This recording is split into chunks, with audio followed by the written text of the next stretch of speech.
El pastor Rubén Jiménez sufrió unos fuertes dolores en su pecho que lo llevaron al hospital para ser valorado por los doctores y ameritó que se quedara internado en el hospital. Fue un día lunes del 2018. Al día siguiente, por la mañana, mientras lo cuidaba una de sus hijas, ella observa que su papá comienza a quejarse porque los dolores en el pecho regresan y cada vez eran más fuertes. Ella comienza a escribirle a sus hermanos, 4 hermanos más, y pide que oren inmediatamente por su papá. En los mensajes decía: oren por mi mamá, por mi papá, por favor, urgente, se está muriendo, se nos va. Los hermanos cuentan de que se alistan a lo inmediato. En el camino se enteran posteriormente de que el papá, el dolor había sido tan fuerte que se desvaneció. Todo indicaba de que había fallecido. Los doctores intervienen inmediatamente y logran estabilizarlo. Luego que los doctores reúnen a la familia, le comparten lo que había sucedido.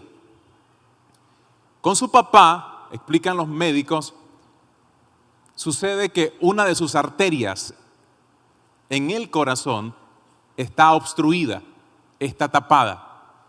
De ahí el título de este mensaje: arteria tapada. De hecho, la imagen que ustedes están viendo en este momento es la imagen de la arteria del pastor Rubén Jiménez. Traté de que ustedes puedan notar que hay apenas una suerte de hilo que une esta arteria. Es un hilo que no debería de ser así, debería de ser como el resto de la arteria. Los doctores explicaron que era la representación del 1% lo que estaba funcionando. 1% de esta arteria estaba sosteniendo la comunicación del fluir de la sangre del corazón al cerebro. El 1%.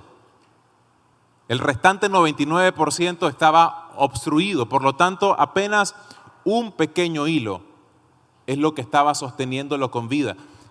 De ahí el dolor, por supuesto, insoportable que sentía, porque la sangre no estaba fluyendo, no estaba bombeándose de la manera que se tenía que bombear. Cuando uno de los hijos, Sebastián,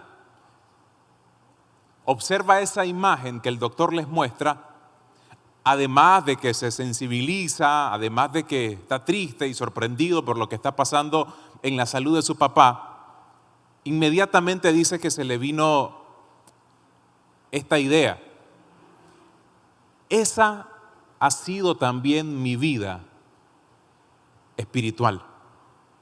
Esa imagen de esa arteria obstruida o tapada representa lo que ha sido mi vida espiritual, mi relación con Dios. 1% de mi corazón espiritual es lo que está funcionando. 1%. Sebastián dice: solamente 1% mantenía con vida a mi papá. En términos espirituales es algo similar lo que ha sucedido en mi vida. Cuando yo lo escuchaba a él predicar este mensaje, yo pensé en la forma tan precisa en la que esta imagen también identifica mucho esas etapas donde yo siempre he sido parte de una iglesia cristiana desde mis 4 o 5 años, pero en algunos episodios de mi vida esa es la imagen que mejor la ilustra. También un pequeño hilo me sostenía. Etapas donde iba a la iglesia porque había que ir y era domingo. Donde oraba porque alguien me decía que oraba. Donde levantaba manos porque alguien me invitaba a hacerlo. Donde leía Biblia no para conocer a Dios, sino tal vez simplemente para llenarme del conocimiento religioso con el que muchas veces luchamos en lo interno. Y entonces pensé en la cantidad de personas que pueden sentirse exactamente igual. Un canal de comunicación con Dios al 1%. Esto me llevó a recordar el mensaje que Dios le da a la iglesia de Sardis en Apocalipsis, capítulo 3, versículo 1. Cuando yo leí este pasaje, realmente me confrontó. Porque otra vez, hubo etapas de la vida donde me sentí así, tal y como Dios le expresa a la iglesia de Sardis. Yo sé todo lo que haces y sé que estás muerto, aunque parezcas estar vivo. Cuando yo leí eso, dije, Señor, a veces yo también he sido así. Alguien que parece estar vivo, pero que en el fondo está muerto espiritualmente hablando. Parezco cristiano, parezco que por lo que hago es que estoy vivo. Yo sé todo lo que haces. No le está diciendo estas palabras a una iglesia haragana, a una iglesia pasiva. Se lo está diciendo a una iglesia activa. Y permítame personificarlo. Dios me lo estaba diciendo a mí como un cristiano que está sirviendo en distintas áreas o en algunas áreas. Y en algún momento, aunque parezco que estoy vivo, en realidad estoy muerto. Y hay algunos síntomas que me encantaría que ustedes vayan valorando y descubramos si a lo mejor nuestra arteria espiritual quizás está tapada y no nos estamos dando cuenta. En algunos otros casos sí nos damos cuenta, pero no queremos reconocerlo.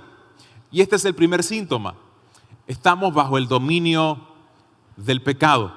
Para mí esto era difícil de reconocer porque, como yo les he dicho en el pasado, yo no tengo necesariamente un testimonio de un antes y un después. Al menos no como algunas personas cuentan. Yo vengo de un mundo de las drogas y Dios me sacó de ahí. Yo vengo de un mundo donde mi matrimonio estaba destruido, Dios me restauró y lo conozco ahora a Él. Yo vengo de tener un problema con cáncer, Dios me sanó y de ahora en adelante lo sirvo a Él. Yo no tuve esa experiencia. Como les dije hace poco, yo jamás fumé, jamás bailé pegadito ni de larguito, yo jamás me drogué, ni tuve amigos que me invitaran a la droga, llegué virgen al matrimonio, me cuidé y gracias a Dios, la única novia que tuve es la que hoy es mi esposa. Y eso me puede hacerme creer de que mi vida espiritual está firme y estable.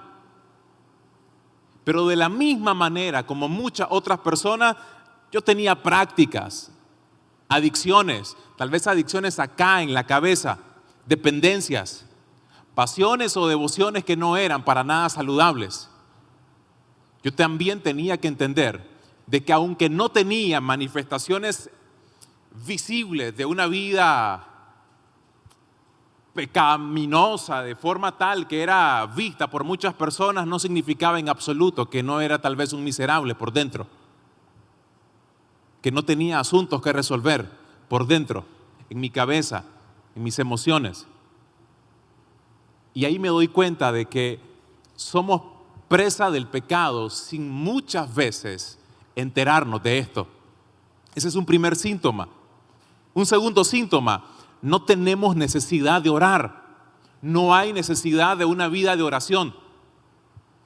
Nos damos lujos de no orar por semanas y al rato nos acordamos. O quizás, no sé si le ha pasado, pero era de lo que me tocaba orar cuando venía a la iglesia, cuando había alguna reunión de iglesia, cuando había algún tipo de reunión de liderazgo. Ahí oraba. Y qué horrible era cuando el líder o el pastor te decía: ora, Alberto.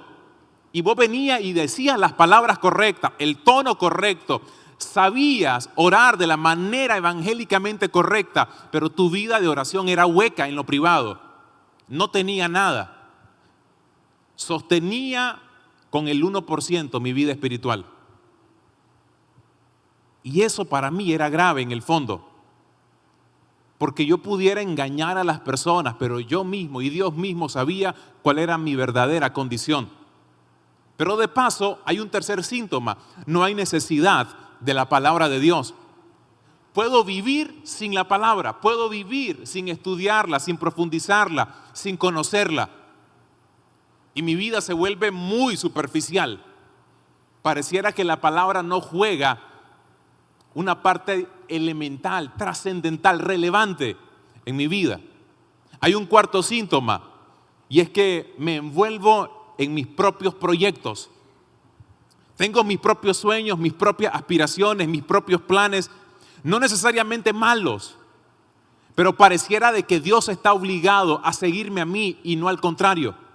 Pareciera que no es Dios el que me invita a ser parte de sus propósitos, sino que soy yo el que invita a Dios a que Él sea parte de mis deseos y propósitos. Entonces oramos de tal manera que si pudiéramos dibujarlo o si pudiéramos grabar un pequeño video, nuestras oraciones serían más o menos así: Señor, bendecime. Señor, vení para acá. Señor, abrime las puertas. Y pareciera que es el Espíritu Santo el que tiene que ir detrás de mí para ayudarme o colaborar en mis planes. ¿Cuándo fue la última vez que yo le dije, Señor, dime qué es lo que tengo que hacer? No solamente te quiero presentar mis planes, quiero conocer los tuyos, que son muchos más importantes que los míos.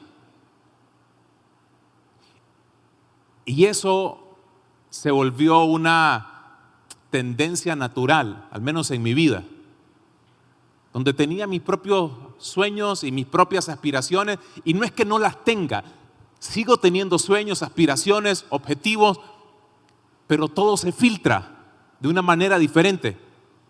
Ya mi vida no gira necesariamente en relación a lo que yo quiero, sino intento con todo mi corazón que gire en relación a buscar qué es lo que quiere el Señor de mí.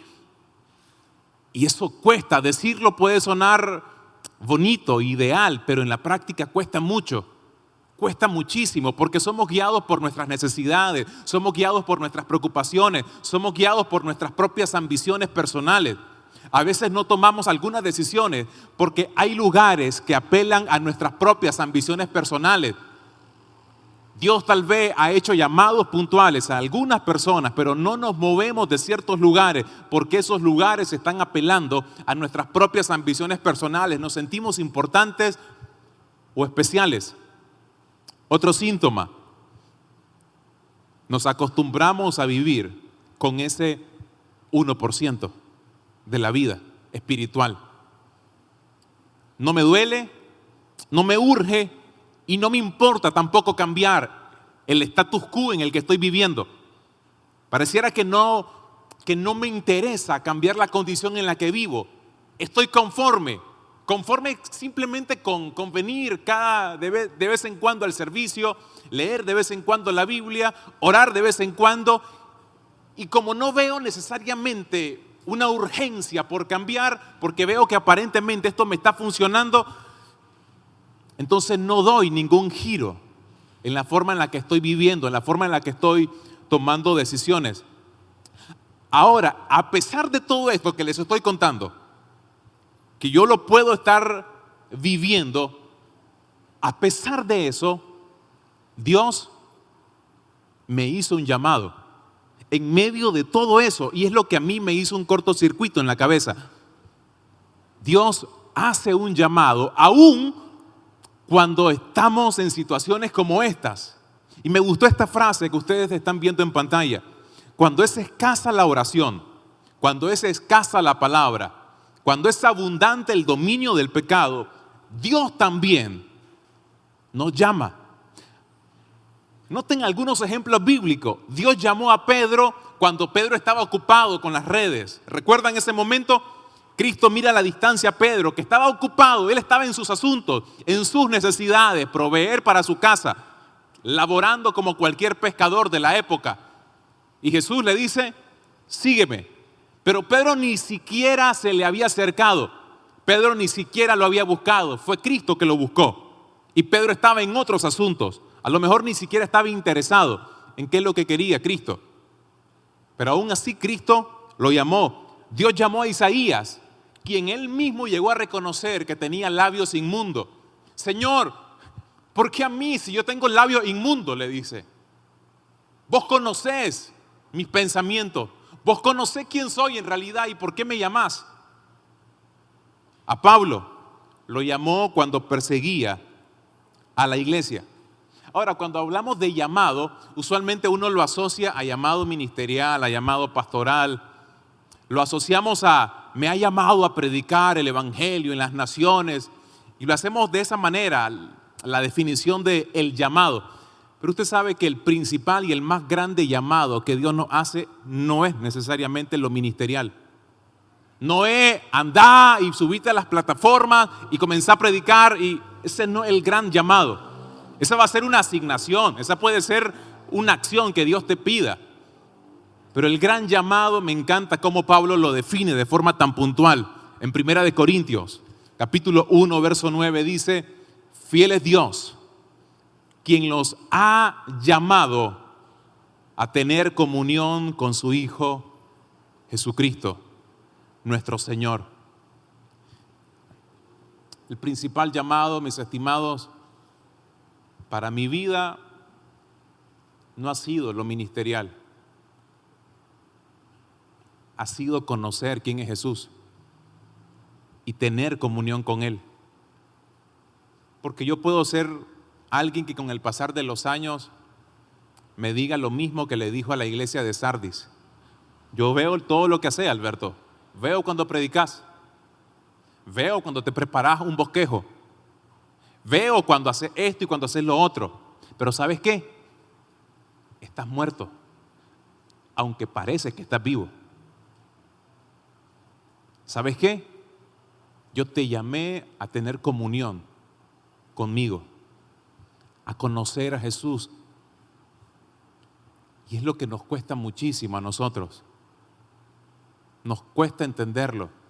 Hay una historia que me identifica muchísimo. La historia del llamado del profeta Samuel. Seguramente la mayoría de ustedes lo han leído en algún momento. En 1 Samuel, capítulo 3, versículo 1. El joven Samuel ministraba a Jehová en presencia de Elí. Noten la primera característica. Samuel estaba activo en el servicio, ministraba. No era alguien que estaba sentado, que no hacía nada. No, este era un hombre que ministraba. Era parte activa del servicio sacerdotal de su época. Siempre el versículo 1. Y la palabra del Señor escaseaba en aquellos días y no había visión con frecuencia. Es interesante, puedo estar sirviendo y no haber palabra. Puedo estar haciendo algo y no estarme alimentando. El hacer no siempre significa que internamente me estoy alimentando. La palabra puede estar escaseando. Puedo ser una cisterna que está vacía y que lamentablemente no estoy permitiendo que se llene. La palabra escaseaba, no había visiones. Versículo 2. Y aconteció un día que estando Elí acostado en su aposento, cuando sus ojos comenzaban a oscurecerse de modo que no podía ver, Samuel estaba durmiendo en el templo de Jehová, donde estaba el arca de Dios. Y antes, observen esta frase que siempre me llamó mucho la atención. Y antes que la lámpara de Dios fuese apagada, el Señor llamó a Samuel. ¿Han estado en esa etapa donde sienten que su lámpara está a punto de apagarse? A puntito. Solo está de que les den un pequeño empujoncito y se desconectan de Dios. Un pequeño problema, no es ni siquiera algo grande que requieren, algo chiquito. No pudieron comprar pan, porque no tuvieron los 10 pesos. Simplemente alguien no puso la toalla en su lugar y explotaron y se desconectaron totalmente. Un día se descuidaron y mientras navegaban por internet se dieron licencia para entrar a una página que no debieron haber entrado. Y estaban a punto de apagarse. Y cuando entraron se apagaron. Y se desconectaron totalmente. Los sacerdotes, según el Antiguo Testamento, debían mantener las lámparas encendidas. Eran los responsables para que esa lámpara nunca se apagara. La lámpara venía a representar o a tipificar la presencia del Señor. Mientras la lámpara estuviera encendida, significaba de manera simbólica que la presencia del Señor iba a estar ahí. Pero por alguna razón la lámpara en el templo, en el santuario, cuando estaba Elí, el sacerdote de la época, cuando estaba Samuel vivo, Elí por alguna razón descuidó que la lámpara se estaba apagando, la descuidó, como sucede con nosotros. Comenzamos simplemente a descuidarla. Y puede, mis estimados, que este mensaje está llegando precisamente en un momento cuando algunos de nosotros puede que nos estemos sintiendo así, a punto de apagarnos. Puede que sea un mensaje para aquellos que sienten que están a punto de que se les destruya la vida, espiritualmente hablando, a punto de no seguir intentando vivir en santidad, están a punto de abandonar la reconstrucción de su familia, están a punto de ceder a la tentación, están a punto de responder al chat de aquel hombre o de aquella mujer que no es tu esposa, que no es tu esposo, y estás a punto. Y este mensaje está llegando antes que se apague tu lámpara. Y es interesante porque ¿saben qué? Dios siempre nos manda un mensaje antes, siempre nos va a llamar antes que se nos apague nuestra lámpara. No es un mensaje para decirle, se te va a apagar. Es un mensaje para decirte, antes que se te apague, Dios te está volviendo a hacer un llamado.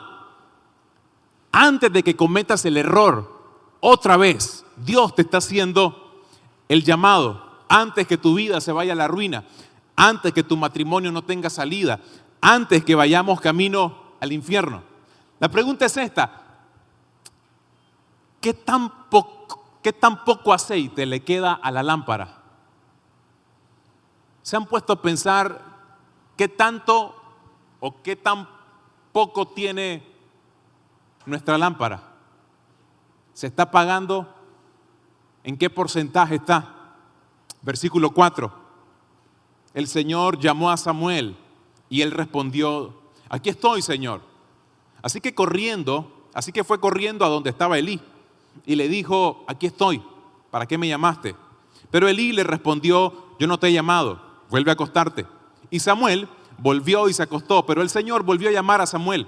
Así que el joven se levantó, fue a ver a Elí y le dijo: aquí estoy, ¿para qué me has llamado? Y Elí volvió a decirle: yo no te he llamado, hijo mío, regresa y acuéstate. Noten, hizo varios llamados el Señor. Añade en el versículo 7, en aquel tiempo Samuel aún no conocía al Señor. Dios nos puede estar haciendo varios llamados. En una noche como esta, Dios te puede estar llamando una y otra vez. Te lo ha hecho en el pasado, el domingo, el miércoles pasado, y así en cada uno de los servicios. Y el Señor vuelve a llamar, como lo hizo con Samuel. ¿Cuántos llamados has escuchado de Dios en tu vida? ¿Cuántos llamados para rendir tu vida y cambiar finalmente las cosas que tienen que cambiarse? Y noten que algunos pueden decir, es un mensaje para personas nuevas que no han entregado su vida al Señor. Es para mí también. No importa los años que tenemos, a veces la familiaridad nos hace perder de vista las voces importantes. La familiaridad, esto es tan familiar ya para la mayoría de nosotros que perdemos de vista que sigue siendo relevante, que no es común, que es relevante escuchar siempre la voz del Señor. Me gustó esta frase: ministrar a Dios en el templo, estar rodeado de la Escritura, no te lleva a conocer a Dios ni a escuchar realmente su palabra. Yo puedo estar aquí, estudié la Biblia porque me tocaba predicar, pero en el fondo tal vez no conozco al Dios del que estoy predicando. No conozco la palabra que recién acabo de estudiar, porque la pude haber hecho desde términos intelectuales o teológicos nada más, pero sin el propósito de compartirles a Dios. yo les puedo comunicar lo que sé, pero lo que les va a impactar en el corazón es lo que yo tengo en el mío. Yo les puedo comunicar lo que yo sé, lo que he estudiado, pero lo que les va a impactar en el corazón es lo que yo he visto y he probado de parte del Señor. En el pasado, recuerdo que en algunas ocasiones que predicaba, terminaba de predicar y mi esposa me decía cosas como estas: ¿sabes qué? Predicaste bien otra vez, pero te sentí hueco a la vez. ¿Cómo así? Es que tenés las palabras, el formato, la estructura, pero en el fondo estaba vacío.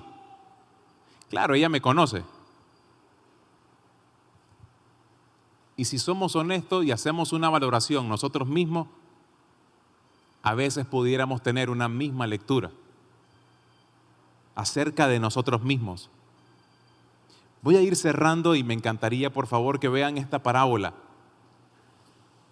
Lucas capítulo 14, versículo 15 en adelante. Uno de los que estaban sentados con él a la mesa oyó esto, que era una historia que Cristo estaba contando previamente. Y le dijo: dichoso el que participe del banquete en el reino de Dios. Entonces Jesús le dijo: un hombre ofreció un gran banquete e invitó a muchos. A la hora del banquete envió a su siervo a decir a los invitados: vengan, que la mesa ya está servida. Pero todos ellos comenzaron a disculparse. El primero dijo: acabo de comprar un terreno y tengo que, noten ese, tengo que, Dios te está haciendo un llamado, pero tengo que ir a verlo. Por favor, discúlpame. Otro dijo: acabo de comprar 5 yuntas de bueyes y voy no tengo tiempo, voy en otra dirección, voy a ir a probarlas. Por favor, discúlpame. Y otro más dijo: acabo de casarme, así que no puedo asistir. Siguen siendo las mismas excusas de nuestros tiempos. Tengo que, voy a, no puedo. Dios te hace el llamado para que te acerques a Él. Es que tengo que cambiar muchas cosas en mi vida. Si yo enredé mi vida, ¿qué me hace pensar que yo tengo la capacidad para desenredarla? Dios me está llamando porque Él es el único que tiene la capacidad de desenredar lo que yo enredé, de aplanar lo que yo destruí. No hay tal excusa como tengo que. Voy a hacer algunos cambios primero. No puedo ahorita porque tengo algunos compromisos, tengo algunas cosas que hacer. ¿Recuerdan el episodio de Pedro cuando niega al Señor? Me encanta cómo lo cuenta el evangelista Marcos. Por favor, vaya a su Biblia, en el Evangelio de Marcos, en el capítulo 14, versículo 66, lo tienen en pantalla. Cuenta este evangelio, este episodio de Pedro de esta manera. Mientras Pedro estaba abajo en el patio, llegó una de las criadas del sumo sacerdote y al ver a Pedro calentándose junto al fuego le dijo: también tú estabas con Jesús, el Nazareno. Pero Pedro lo negó y dijo: no lo conozco, ni sé de qué hablas. Y se dirigió a la entrada. En ese momento cantó el gallo. Pero luego miren lo que sucede. El gallo ya canta en ese momento. Versículo 69. Pero la criada volvió a verlo y comenzó a decir a los que estaban ahí: este es uno de ellos. Pedro volvió a negarlo. Pero poco después, los que estaban ahí volvieron a decirle: la verdad es que eres uno de ellos, pues eres Galileo. Pedro comenzó entonces a maldecir y a jurar: yo no conozco a ese hombre del que ustedes hablan. En ese mismo instante el gallo cantó por segunda vez. Entonces Pedro se acordó de lo que Jesús le había dicho. ¿Cuántos gallos ¿Cuántas veces tenía que cantar ese gallo para que Pedro recordara las palabras de Jesús? ¿Cuántas veces tenemos que escuchar el cantar del gallo para recordar las invitaciones que Jesús nos ha hecho a cada uno de nosotros? ¿Cuántas veces nos ha dicho, perdona? Recuerda que te dije que lo que me interesa no es tanto lo que haces, sino lo que hacemos en comunión, en intimidad. Porque no vas a ser aprobado por lo que hagas. Es importante, porque como vamos a ver quizás en otra oportunidad, mi servicio al Señor es simplemente mi respuesta natural a la comunión que yo tengo con Él. Lo que yo hago es consecuencia de, no es la causa de. Y eso es importante entenderlo. Un extraordinario teólogo de los primeros años de la iglesia cristiana, Agustín de Hipona, en su libro titulado Confesiones, él expresó algo que me parece que en nuestros tiempos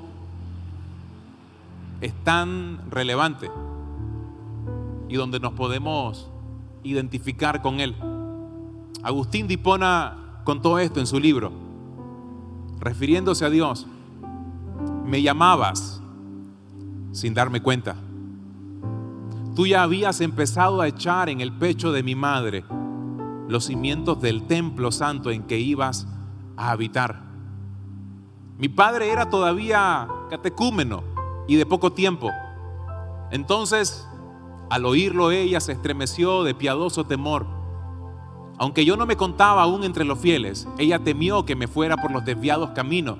Está refiriéndose a que su mamá estaba preocupada porque su hijo, Agustín, se perdiera y no conociera al Señor.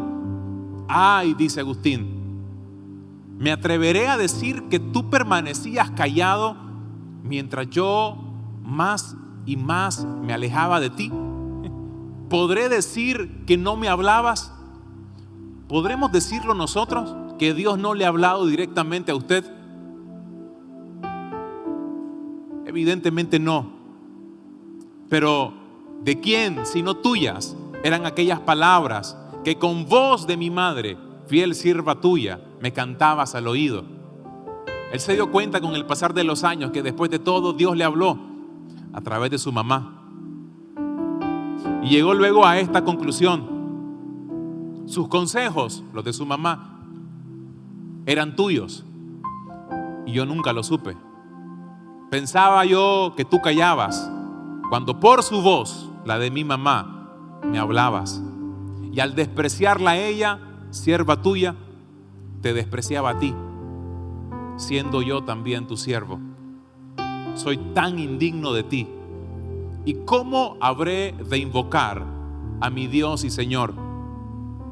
Porque si lo invoco será ciertamente para que venga a mí, pero ¿qué lugar hay en mí para que a mí venga Dios? Ese Dios que hizo el cielo y la tierra. Señor Santo, dice Agustín, ¿cómo es posible que haya en mí algo capaz de ti? ¿Cómo es posible, Señor? Porque ahora no entiendo.